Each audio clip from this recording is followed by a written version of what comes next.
قرآن حکیم علم و دانش کا خزانہ ہے۔ قرآن مجید ہدایت و نصیحت کا پروانہ ہے۔ اپنی خصوصیت میں دو عالم یگانہ ہے۔ اس کا نازل ہونا، اس کا لکھا جانا، اس کا پڑھا جانا، اس کا علم و دانش پر چھا جانا، اس کا دل میں گھر کر جانا، اس کا فضل و کمال، اس کا ادب و احترام سب سے عجیب تر ہے، کیونکہ یہ کلام خدا بازبان مصطفیٰ ہے۔ قرآن کتاب آسمانی بھی ہے، قرآن کلام ربانی بھی ہے، قرآن حمد سبحانی بھی ہے، قرآن نعت محبوب یزدانی بھی ہے، قرآن صحیفہ لا مکانی بھی ہے، قرآن کامیابی و کامرانی بھی ہے، قرآن رہنمائے حیات انسانی بھی ہے، قرآن نغمہ عرفانی بھی ہے، قرآن مظہر ربانی بھی ہے،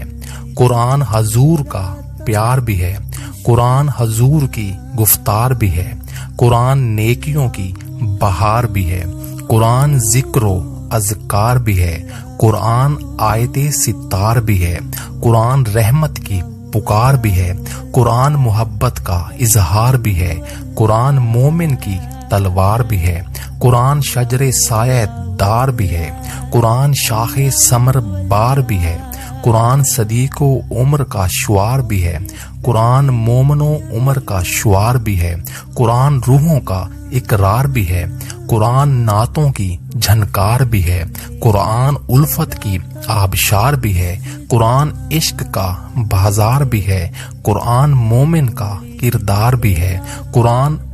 حمد خدا بھی ہے، قرآن نعت مصطفیٰ بھی ہے، قرآن مصطفیٰ کی ہر ادا بھی ہے، قرآن راحت و ارض و سما بھی ہے، قرآن فلسفہ لا الہ بھی ہے، قرآن ارض و سما کی صدا بھی ہے، قرآن محبت کی ہوا بھی ہے، قرآن نور کبریا بھی ہے، قرآن راہبر و رہنما بھی ہے، قرآن آنکھوں کی ضیا بھی ہے، قرآن مطلوب عیسیٰ بھی ہے، قرآن مقصود یحییٰ بھی ہے، قرآن تمنائے ذکریہ بھی ہے، قرآن وظیفہ صوفیہ بھی ہے، قرآن مجموعہ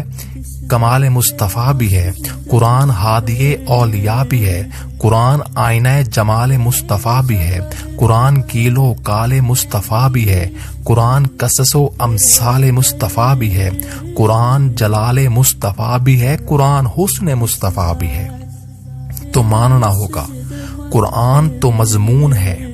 اعلیٰ نسبی کا، قرآن تو مضمون ہے اعلیٰ نسبی کا، قرآن تو اظہار ہے انوار نبی کا۔ بلکہ جن کے دل میں یا جن کے دل ہر وقت عشق مصطفیٰ میں دھڑکتے ہیں، جن کی سانسیں یاد مصطفیٰ میں چلتی ہیں، جن کی زندگی باطفیل مصطفیٰ گزر رہی ہے، وہ کیا خوب بات کرتے ہیں کہ تیرا میرے مالک جو سہارا نہیں ہوتا،